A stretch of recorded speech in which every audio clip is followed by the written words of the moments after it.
मे कर्मफले स्पृहा इति मां योऽभिजानाति कर्मभिर्न स बध्यते.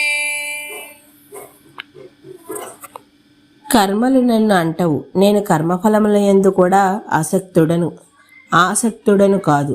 ఎవరైతే నన్ను ఈ విధంగా తెలుసుకుందురో వారు కర్మబంధములలో చిక్కుకోరు. భగవంతుడు సంపూర్ణ పవిత్రుడు. ఆయన ఏది చేసినా అది మంగళప్రదమైనది మరియు పవిత్రమైనది అవుతుంది. రామాయణం ఇలా పేర్కొంటున్నది: అపవిత్రమైన వ్యక్తులు లేదా వస్తువుల సంపర్కం వలన కూడా పరిశుద్ధమైన వ్యక్తిత్వములు దోషములచే ఎప్పుడూ కళంకితులు కారు. పరిశుద్ధమైన వ్యక్తిత్వములు దోషములచే ఎప్పుడూ కళంకితులు కారు. ఉదాహరణకి సూర్యుడు, అగ్ని, గంగానది వంటివి. సూర్యరశ్మి మూత్రపు నీటి కుంటపై పడితే సూర్యుడు కలుషితం కాడు. సూర్యుడు తన పరిశుద్ధ అస్తిత్వాన్ని నిలుపుకుంటూనే ఆ అశుద్ధములను కూడా శుద్ధి చేస్తాడు. అదేవిధంగా అగ్నిలో అపవిత్రమైన పదార్థములు సమర్పించినా అది తన స్వచ్ఛతను నిలుపుకుంటుంది. అగ్ని స్వచ్ఛమైనది. మనం ఏది దానిలో వేసినా అది కూడా శుద్ధమైపోతుంది. ఇదే విధంగా ఎన్నో మురికి కాలువలు పవిత్ర గంగానదిలో కలుస్తూ ఉంటాయి. ఎన్నో మురికి కాలువలు పవిత్ర గంగానదిలో కలుస్తూ ఉంటాయి. కానీ గంగానది మురికి కాలువ అయిపోదు. గంగానది పవిత్రమైనది. అంతేకాక ఆ మురికి కాలువలన్నింటినీ గంగానది మార్చివేస్తుంది. అదేవిధంగా భగవంతుడు కూడా తాను చేసే కర్మల వలన కళంకితుడు కాడు. చేసే పనుల వలన వచ్చే ఫలితములను తన భోగం కోసం చేస్తే ఆ కర్మలు వ్యక్తిని కర్మబంధంలో పెనవేస్తాయి.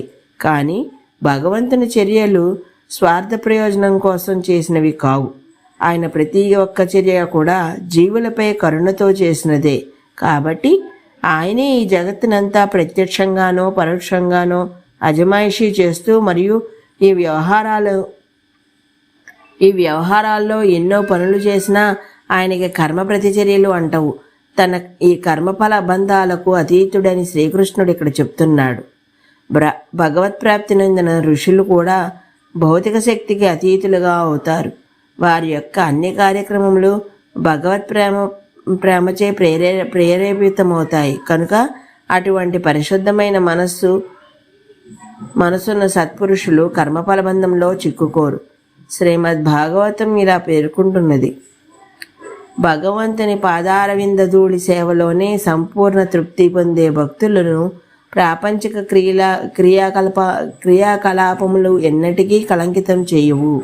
యోగ బలముచే కర్మఫల బంధముల నుండి తమను తాము విడిపించుకున్న వివేకవంతులైన మునులను కూడా ప్రాపంచిక క్రియాకలాపములు కళంకితం చేయవు. మరింకా తన స్వసంకల్పం చేతనే అలౌకిక రూపమును ధరించే భగవంతునికి ఈ బంధములు ఉండే ప్రసక్తి ఎక్కడిది?